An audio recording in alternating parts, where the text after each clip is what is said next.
podcast that you're listening to is being presented to you with the cooperation of the SJ Network. If you're a person who needs a publicist and you want to appear on podcasts, contact Stephen Joyner at s-j-network.com. Let's get on with the show. Today's interview is with Will and Karen from the Skeptic Metaphysicians podcast. It's really interesting. So Dudley, do you believe in life after death? I have no other choice to believe. It's when the Sherpa will pay me. Attention, rebels of the Sherpalution. Today's podcast is brought to you by Audible.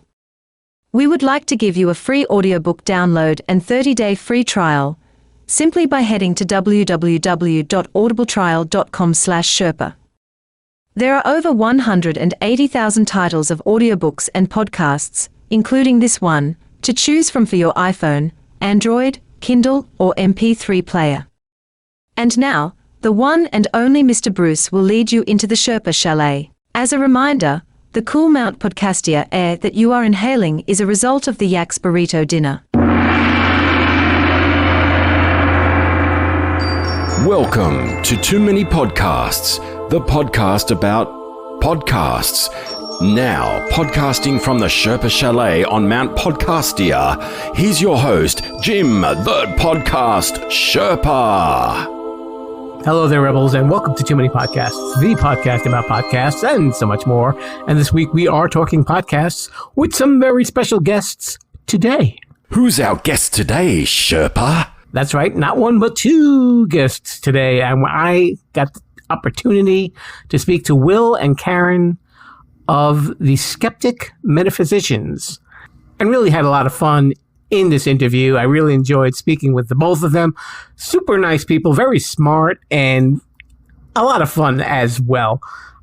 You would think with a podcast like that, getting into the metaphysical stuff and paranormal stuff, it might be a little heavy, but no, they make it really easy for you. And they really go into that in our conversation on what they wanted to do for their listeners. And they do an incredible job of what they do. I really enjoyed checking out their show, and I'm jealous of their audio. So you hear me make a little comment about their audio, but that's what that's all about. And you will notice that it sounds good. It reads well. It's just enjoyable from beginning to end.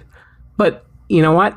The easiest thing for you to do is right now have a listen to my conversation with Will and Karen of the Skeptic Metaphysicians. Hello there, Rebels. We are in the metaphysical room, and we are talking to two folks who are the hosts of the Skeptic Metaphysicians.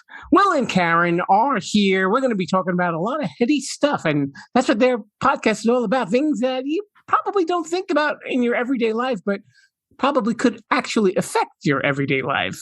So, folks, Will, Karen, welcome to the show. Thanks for having us. Thank you. We're excited to be here. Oh, I'm glad to have you here. So I was wondering, what your backgrounds were that got you into this sort of thing, because this is, pretty heavy stuff. It's not like a casual interest. It doesn't sound like it anyway.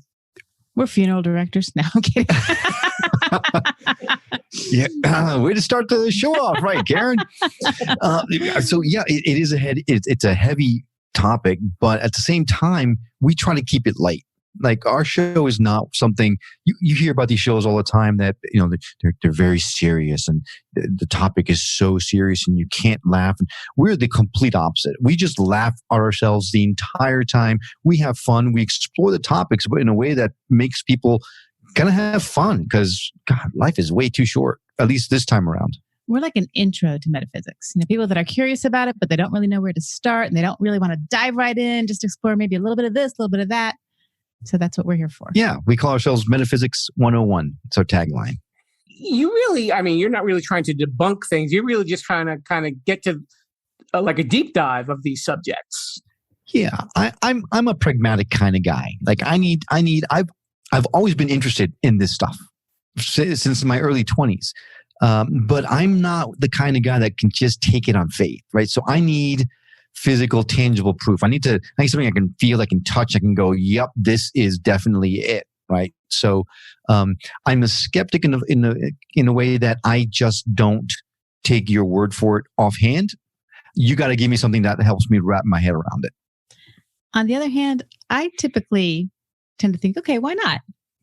That sounds very interesting. It could be true. I mean, I can't put my hands on radio waves, but I listen to it.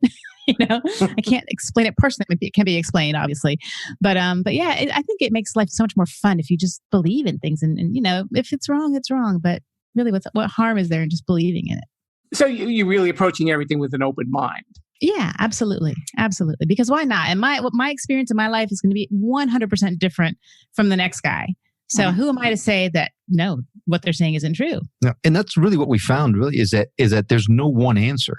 What there is it's 100,000 different answers that are perfect for someone out there. Mm-hmm. And the problem is that too many people are saying this is the only way or this is the only way. When we're finding, the more we talk to people, that's not the case. My path is totally different than Karen's path. Mm-hmm. It's totally different than your path, Jim. It's all about exploring all of the different paths before you make a decision as to what path is yours. So were there any specific episodes that really changed your opinion of it after you had the guest? Karen? We've had some really interesting episodes. We've had some fantastic things where our guests will come on and explain something so perfectly and scientifically and experientially. And you're like, wow, of course it makes total sense. And then some other people are like, whoa, what was that? Gosh, I don't really know if I could say there was one episode that changed my mind about anything in particular. Although I have learned that I am an angel. And as much as I have been telling Will and other people that, now I have backup. And Jim, if you thought, needed the proof all along. Yes. And if you thought that this room was crowded before, oh boy. Just the wings alone take up a lot of space. Well, Right. No, wings, head, the whole thing. Ego. Yeah. So what do you think it is about some of the metaphysical stuff? Do you think it's just that someone needs something to believe in? Is that what really ties it all together? Well, yeah, I think everyone does need something to believe in, right? But I also think that there's a lot more to this stuff than people give it credit for. Mm-hmm. To answer your question just before this about a topic that changed my mind, I was not a big proponent of the law of attraction. Like the whole thing about manifestation, like if you think about it hard enough and you can make something happen. I wasn't really sure about that, but this guy came on the show to talk to us about it. And it's probably the single most brilliant man I've ever interviewed. And I've interviewed lots and lots and lots of people.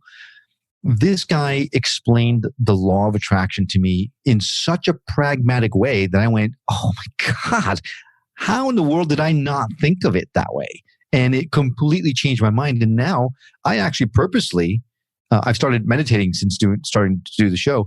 I purposely do things to try to get those manifesting vibes out there. And I've seen some stuff happen that I didn't think would be possible. So. Yep. I've had some interesting experiences with that. Things that in no way should have happened in my life. Things I wanted as a child that I fixated on that I ended up getting as an adult, like exactly to the T. Yeah. I'll just really brief in a nutshell. I was living in South America for a while, and I was really into this boy band. And there was the one guy, and it was from a different country. Actually, they're from Puerto Rico, and I was in Ecuador. And the guy I wanted to marry. I'm sure you've heard of the band, by the way. But Menudo. Menudo. Oh no, you're gonna have to talk to my sister. Yeah. So I was 11, and I was in love with this guy, and I was gonna find out what college he went to, and we were gonna get married and have 100 babies, and the whole works. So by the time I turned, 13, I had forgotten about them. Well, years later, I'm in college and I'm on the crew team and I'm rowing away in my little shell, and I look next to me and here comes the men's crew team, and it's that guy from Menudo. So I met him in college, two people from two different countries, and ended up being friends. And actually I ended up being the love interest in his video because he was a film TV major. But that was just really weird. I mean, I wanted to meet this guy and I was going to meet him in college, and I would think about that when I was 11 years old. I didn't even know where I was going to go to college or any of that, but that was what I fixated on now. That's just a very odd coincidence. Yeah. When you think about it, Jim, everything is energy, right? You can't destroy energy. Physics has proven that you can't destroy energy. You can just transform it. So if that's the case, then there's bound to be energies that once we pass, where does that energy go? Right? They found that, what is it, 6 ounces? Your body weighs 6 ounces 7. less, or 7 ounces less when you die than when you were alive, right? What is that 6 ounce or 7 ounces, right? What is that? So it's all about figuring out. We've had people to come to talk to us about near-death experiences. We've had people come on to talk to us about, is there life after death? About all kinds of stuff like that. Because, I mean, it's interesting, right? To think about what is there beyond this world. Is there anything beyond this world? But then the more you look into it, the more you go, son of a gun, this does sound kind of like it could be possible. And the deeper you go into it, the more you realize, holy cow, there is so much out there that I had no idea about. The more I learn, the more I realize that there's so much more to learn. It's mind blowing, really. And, as I said before, a lot of your stuff is a deep dive, and a lot of things that are things that I think a lot of people haven't really heard of. Even I was looking at some of the topics, and I'm like, these are really just, so unique. And that's by I guess on purpose in a way, because to Karen's point earlier, we want to be a jump on point for people to learn about these things. These are terms that in the metaphysics world are common. Everyone knows what the Akashic records are. Everyone knows about Kundalini. All these terms that people who may not be familiar with metaphysics might go, "What the heck is that?" Well, we want to give you an intro to that stuff, because you might realize that, I want to try this Kundalini activation process thing. That sounds really interesting. And you might end up having the most amazing experience of your life. And it could change your whole entire universe in a second. Or you might go, this is crap. This is nothing. This didn't work for me. Well, maybe try something else, And also another part of that is there are so many things we didn't even know about. So the more people we talk to, the more new topics kind of come into our realm. We just interviewed someone about Thai Buddhist magic. I'd never even heard of that. Yeah, Thai Buddhist magic. Yeah. So we're really learning. We're learning along with our audience, and it's really been fantastic. Yeah, it's always fun when it's educational. And I guess I should also mention that you guys do delve into paranormal stuff too, with ghosts and witches and vampires. Yep. Were you any believers in any of that stuff, or doubters as far as that was concerned? No. So how can I put this? In my younger days, I didn't really necessarily believe in the kind of stuff. The stuff excited me. I was in my 20s, and vampires, how cool is that kind of thing, and ghosts. And I did do a couple of stints with a ghost hunting team, and I joined a coven of witches because I wanted to explore some of these things. And you learn what it's all about. It's all about energies and intentions and making things happen. It's not about getting on your broomstick and flying around in Halloween as a witch. But there's just so much more out there that the more that I started looking into stuff, the more I got freaked out about it. We literally just interviewed someone that's a ghost hunter, and she was telling us some of the stories. She went to the most haunted place in America, which is a sanitarium out in Indiana. And the story she was telling me, like I didn't want to turn off the light that night because I was freaked out. Yeah, that was pretty creepy. Yeah. But one thing that we have, well, for me anyways, that I've learned or I've felt from all of the people that we've interviewed, and it kind of makes me think, okay, they're more legit because they all have the same sort of message in that they want to help people.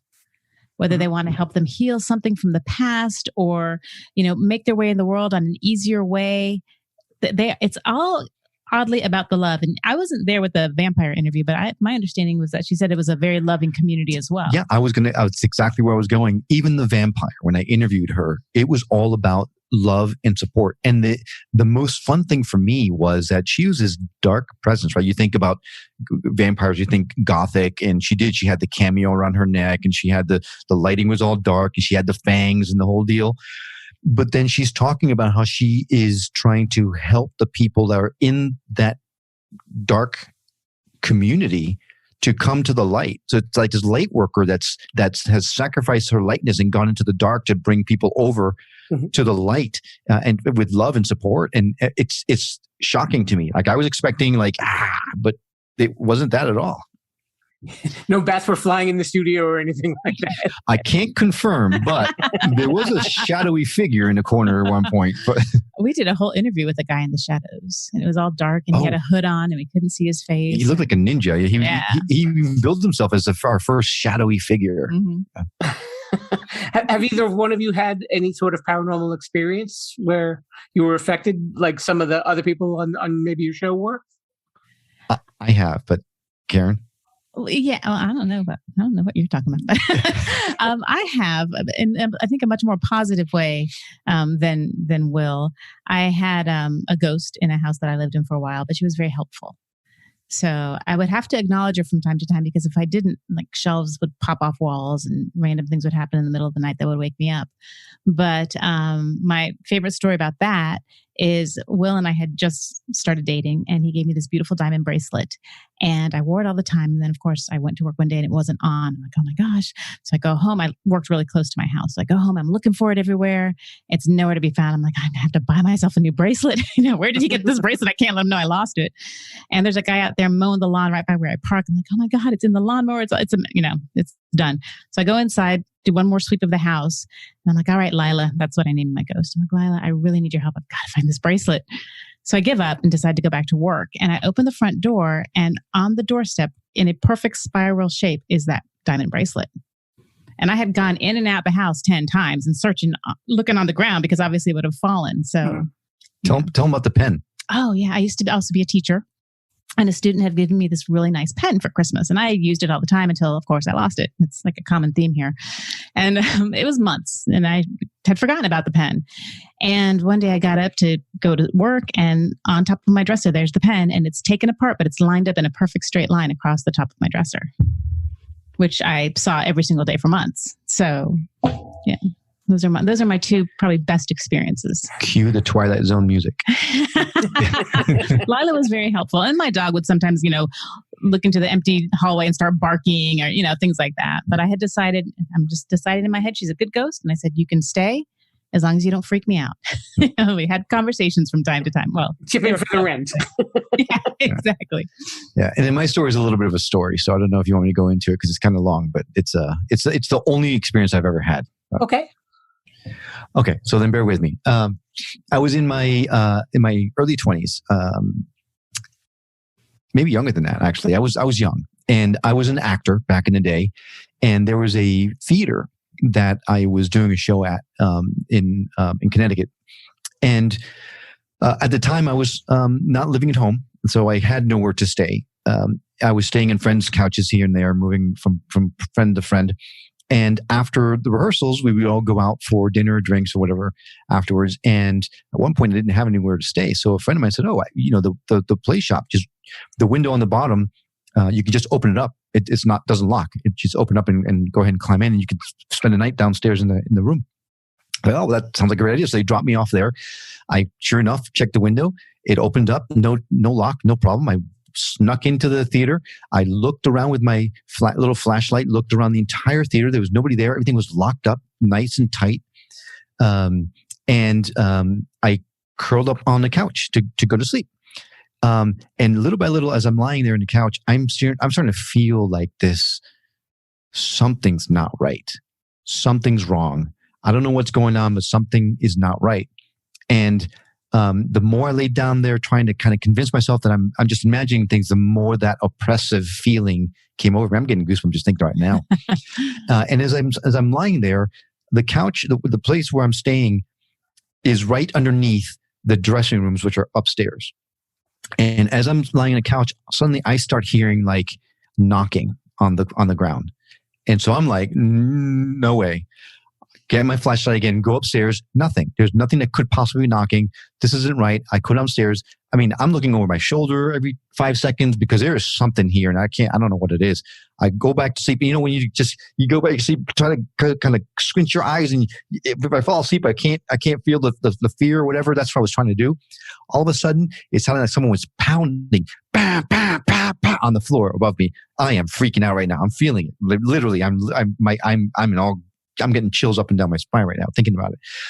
So someone's banging, like jumping up and down on the floor upstairs, and I am just freaking out. And at that moment, I hear the toilet flush right next to me and there's nobody in it. And it kept flushing and flushing and flushing. I don't think that I saw the window when I went through it because I was halfway down the block before I realized I was even outside of the play shop. That's how freaked out I was. That is my one and only experience. And that was enough. Yeah, I was going to say, never again. you don't need another one after that. That's right. No. Yeah. That's creepy. So, Yeah, no. with all the experts that you've had on with a lot of the metaphysical stuff, getting back to that, is there anything now? I know, Will, you'd mentioned meditation that you do on a regular basis now that you've had these guests. Yes, meditation for one, absolutely, 100% every day. In fact, people can tell when I don't meditate because it's literally changed me. Karen is nodding. Oh yeah, Oh, yeah. I'm a kinder and gentler guy. I see the, wow, this is going to sound way out there, Jim, but just bear with me. I see the divinity in people more. I understand where they're coming from more. But I also, I've become a Reiki practitioner. So I actually do Reiki energy healing now also. I've also had, Karen had a soul profile reading. We've had several different healing sessions with different healers. We did a breath of work. That was incredible. That's something I would like to continue doing. Oh my gosh. Yeah, we did a breath work session where it's just a way of breathing set to a certain type of music that allows you to reach these spiritual levels that typically aren't accessible to you without doing like DMT or ayahuasca or some of those crazy drugs out there. Mm-hmm. And we did that. We had the guest on the show and he graciously offered the Skeptic Metaphysicians audience a session. And when we did it, I was having technical challenges, so I didn't experience what Karen did. But afterwards, Karen was like, "Yeah, baby, this was something." Yeah. So yeah, we try whatever calls to us, whatever resonates with us. We do try to follow up on it because it's just eye opening, if nothing else. Mm-hmm.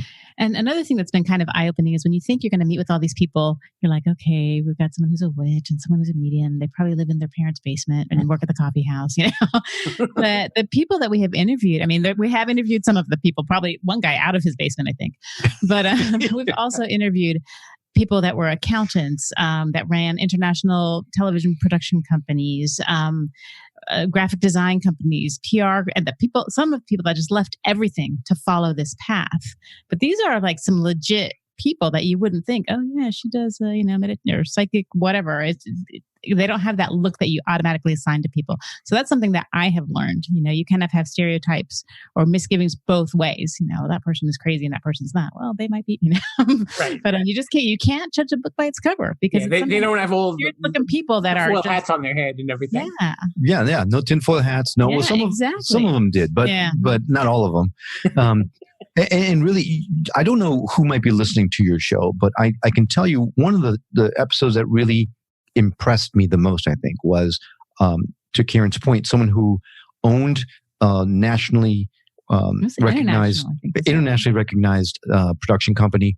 And she actually dropped everything and moved to Bali to get, because she was freaking out because some stuff she was doing, like her spiritual awakening was so impactful or so difficult that she thought she was going crazy, and she moved away. She went to Bali to try to get a grip and left everything behind, literally left everything and everyone behind, and eventually was able to come to grips with the stuff she was going through.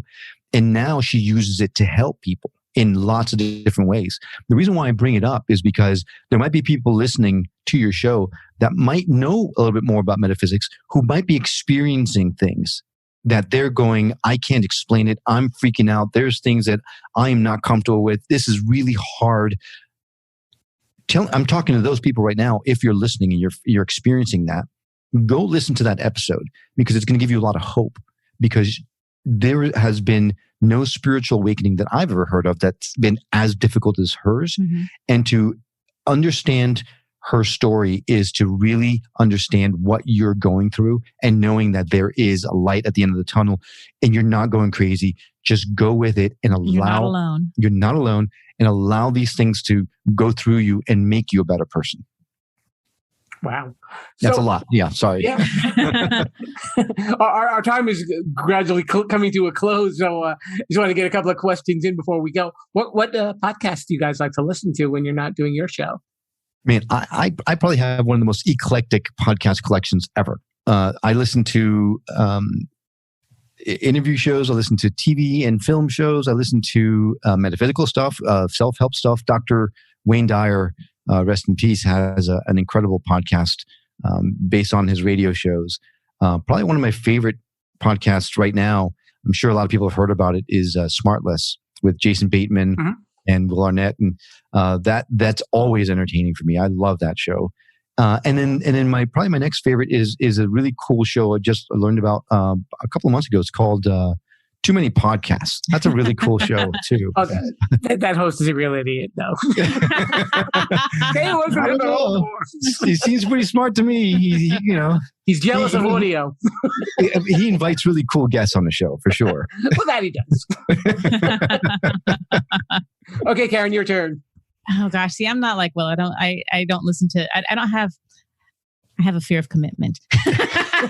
So I'll pop in and out of different ones, but I don't have any that I just constantly follow. You're just not clicking that subscribe button. You're just going to sample. I don't know. I'm very fickle. You're allowed. It's okay. Yeah. Okay, so we have a portion of the show and it's called Shameless Self-Promotion. Shameless self-promotion. And this is where you can let everybody know where they can follow you on social media or get in touch with you or anything else you'd like to share. Yeah, probably the easiest way to get a hold of us is skepticmetaphysician.com. There you can subscribe to the show. You can listen to all the episodes. You can watch the videos on there. You can join the community. We've got a community where some of our past guests offer discounts for services and goods and things like that. And all you have to do is just sign up as one of the community members, and you get a password into the back end of the site, and you have access to all those discounts. You can always follow us on Instagram or Facebook at Skeptic Metaphysicians. Really ingenious, right? Really creative titles and ideas here. But we're probably most engaged in Instagram, but you can catch all of that on our website, which is skepticmetaphysician.com. Yep. Okay. And we love comments and reviews. So please, please, please, if you check us out, oh my gosh, a comment or review. We love feedback. Yes. We love feedback. I like sometimes when you produce a show and you put it out there in the void and it's like, hello. Like you see download numbers, right? So you know people are listening, but it's like, how can you engage the audience? So we're always asking, just if you hate what we're talking about, you hate the way my shirt looks on me, just send me something so that we know that you're out there listening, right? We crave feedback. So if you do listen to the show, there's a place on the site where you can send us an email. You can leave us a voicemail. You can leave us a review there. And we appreciate and we encourage all of it. Maybe Karen can get that guy from Menudo to give you some fashion tips. I know, I should, right? Ricky. How did I not think of that? Dang it. Okay. We'll get on they that. are the Skeptic Metaphysicians, Will and Karen. Guys, thanks so much for coming on the show. Thanks for having us. This was fun. So much fun. Let's get back to the Sherpa. Sorry about that.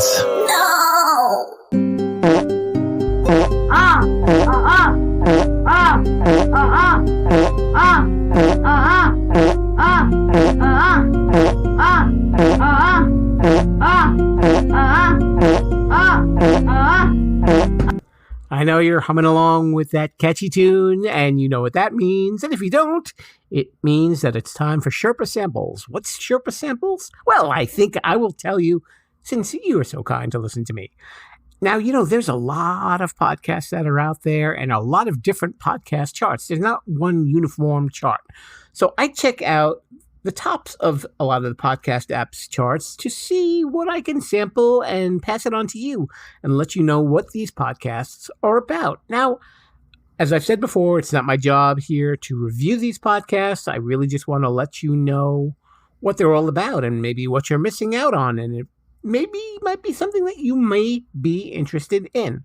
So I've listened to, let me count this. 1,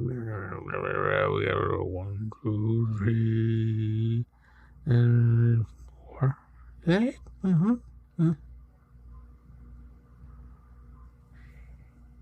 Oh, I listened to 5 different podcasts.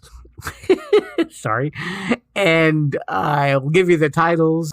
And I'm sure when you hear these titles, you're probably wondering, what the heck are these podcasts about and why should I be listening to them? Well, let me give you the titles first, and I'll get into what they're all about. 99% Invisible, Radiolab, No Such Thing as a Fish, Criminal, and 20,000 Hertz. So I know maybe some thoughts are crossing your mind, like I might know what these things are about, maybe I don't. Of course, if you click on them, you get a little summary, but I'll tell you right now and save you that effort. So let's start. No Such Thing as a Fish is a trivia podcast, and it's presented by a bunch of writers of the hit BBC TV show, and they are Dan Schreiber, James Harkin, Andrew Hunter Murray, and Anna Tezinski. And they talk about all sorts of random stuff, and I am a big trivia buff. I'm a trivia nerd, as people who personally know me will tell you. I really enjoyed this show. It's very different. All of these shows were really big hits with me. I gotta be perfectly honest with you. So the timing of pairing this with the interview with Will and Karen couldn't have been any better. So really enjoyable. It's really just an hour of trivia, and it is very British, a little bit of language, so be careful, but I found it to be very enjoyable. 99% Invisible is about design. And now you're thinking, okay, now why would I want to hear about a podcast about design? Well, I got to tell you, you're in for a pleasant surprise with this. It's created by Roman Mars. And the episodes that I listened to actually had to do with office furniture. You're thinking, boring, wrong. It was really fascinating, especially in the work from home environments that we've dealt with and people getting back into the office and how they're making that transition with furniture. You got to listen to the episode. I'm not doing it justice in describing it, but I really liked it. I enjoyed the presentation. It was very intelligent and very informative too. And I'm a big fan of podcasts where you get to learn stuff by the end of the day. Now, speaking of learning stuff by the end of the day, 20,000 Hertz. It's actually about the sounds that are around us, little sounds that maybe you don't pay attention to. The episode that I listened to on this podcast was how did they create that little sound effect at the beginning of Netflix? Now, those of you who have a Netflix account, you know exactly what I'm talking about. You hear that ta-dum sound, and it's a fascinating story behind it. Really enjoyed it. This is something I think I want to do some sampling for myself after this episode. I really think that they did a fantastic job. A lot of interviews, and it really breaks everything down. Again, little pieces of information that you might not think about, but you find so fascinating. And that's where I stand with this podcast. So definitely enjoyable. Next up is Radiolab, and there are a couple of Radiolab podcasts. This was created by WNYC, so it's definitely a podcast that was suited for, big surprise here, radio. But I have to tell you, the sound on this, again, was just amazing. I think the sound editor for the podcast that I listened to, and it was about a woman who lived in an apartment with a dolphin. I'm not making this up. Again, it was a really cool story, very different, a little adult. I think it was an encore episode that I listened to, but nonetheless, really great stuff. I loved the way that they mixed the show, and you really notice it too. The sound really drags you further into the episode, and that's a tricky thing to do. So those people over at NYC, they're really amazing. My hat's off to them. And lastly, a podcast called Criminal. Okay, so you're saying, okay, Criminal, hello, true crime. Didn't you just talk about true crime? Well, yeah, this really isn't your typical true crime podcast. The podcast really describes itself as a show about people who've done wrong, been wronged, or gotten caught somewhere in the middle. And it's hosted by Phoebe Judge, and really interesting stuff. This had to do with spread of hepatitis. So I don't want to say too much about the episode itself. It's a really fascinating story about a man who received a transplant and then died from hepatitis, and how he died from hepatitis is the real twist. And wait till you hear what else happens in this episode. Really quite unique. So if you're looking for a unique kind of podcast that's not just hung up on true crime, Criminal is definitely the podcast to check out. So I guess those are the ones that I've listened to, and I hope you check some of them out. Give them a sample just like your Sherpa did. I think at least one of those will probably be a future favorite of yours. I know that there are some that are definitely worth a second sample. So I guess that clears this up, and we can say our thank yous. Say thank you. Say thank you. Thank you. Thank you. Thanks so much to Will and Karen of the Skeptic Metaphysicians. Be sure to check out their podcast. I'm sure that you will enjoy it, and make sure you come back for this one too. Thank you for listening. We're available on all your favorite podcast apps and my website as well, Sherpalution.com. And while you've got that crazy word Sherpalution on your tongue, that's where you can follow me on social media, Facebook, Twitter, Instagram, and occasionally the little TikTok thing. Yeah, well, no dancing. Don't worry, no dancing. And we will be back next week with, of course, another show. And we appreciate you coming by. And if you can, leave us a nice... Why are we saying us? It's just me alone in this studio. It's me. I'm alone. I don't know what I was saying. And if you can, please leave a nice review for us. Did it again. Just leave a nice review for this podcast on Apple Podcasts or even Spotify, and you can always feel free to take these episodes that you find online and share them with all your friends. Let everybody know about the Sherpalution. It doesn't cost a thing to listen. It doesn't cost a thing to enjoy it as well. So I thank you again for listening, Mr. Bruce. We are out of here, and until next time, folks, viva la Sherpalution. Thanks for listening to Too Many Podcasts. Please disperse. You can go home now. I said you can go home now.